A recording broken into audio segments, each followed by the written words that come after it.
বলছে কবর শোনে রে খবর আমি সবার আলাগ রে আমি সবার আলাগ রে আমার খবর শুনলে রে তোর ঝরবে গায়ের ঘাম রে সব বিছু পোকা আমার আছে হে থাকা ভরা রে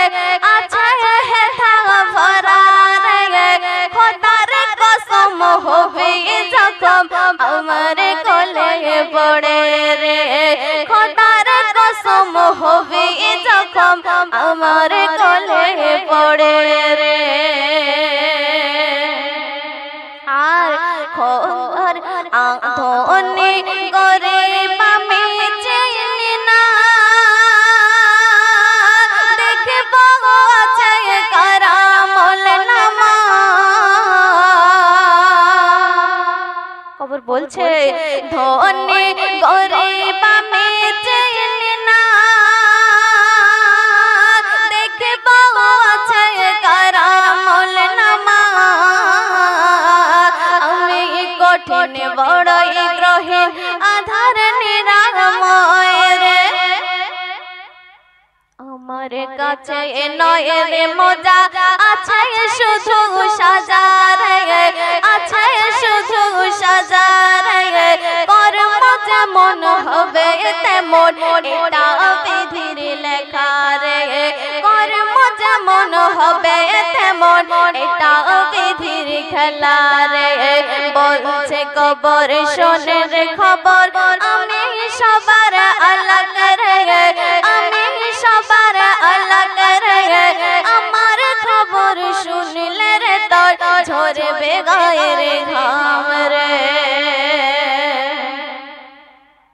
একদম প্রথম ছন্দে আমার কবি তাহের সাহেব সেই কবর সম্পর্কে কি লিখছে শুনবেন তোমার দেহের রঙ সবে পয় করে খাবে হাড় পাজরে কে মাটিতে মিশে যাবে আর অতি সাধের যত্ন করা দেহের মূল্য নাহি দেবে মাটির গড়া দেহ তোমার মাটি হয়ে যাবে তাই গর্ব গর্ব অহংকার কেউ করো না মাটি আসল তোমার ঠিকানা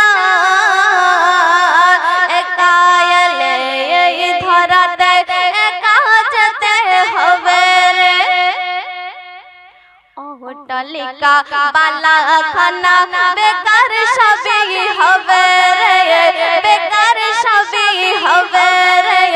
কিসের মোহে এই দুনিয়ায় আছো তাকে ভুলে রে কিসের মোহে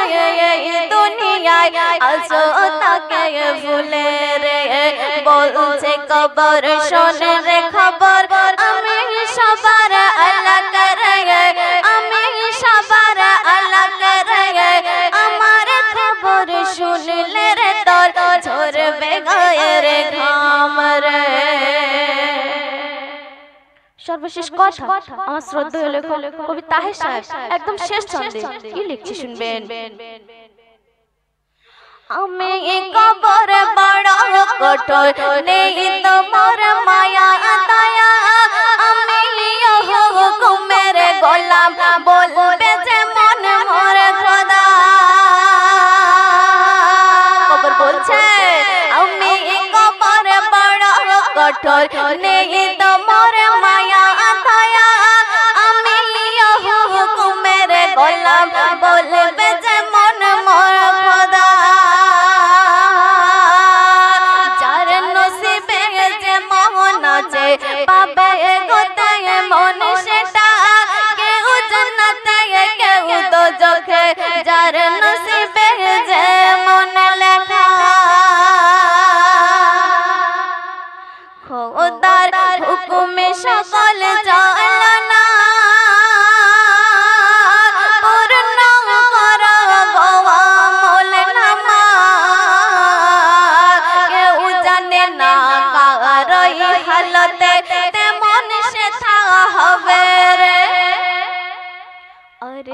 করে কবিতা হে যায় গো সবার বলে রে যায় গো সবার বলে রে পাপ করো না গোরের চিন্তা করে রে পাপ করো না গোরের চিন্তা করে রে বলছে কবর শোনে রে খবর আমি সবার अलग রে আমি সবার अलग রে আমার খবর শুনলে রে দর ছড়বে গায়ের ঘাম রে সাপ বিছু পোকা মাকড় আছে হে থাক ভরা রে আছে হে থাক ভরা রে খোদার কসম হবে যখন আমার কোলে পড়ে রে খোদার কসম হবে যখন আমার কোলে পড়ে রে খোদার কসম হবে যখন আমার কোলে পড়ে রে। তো শুনলেন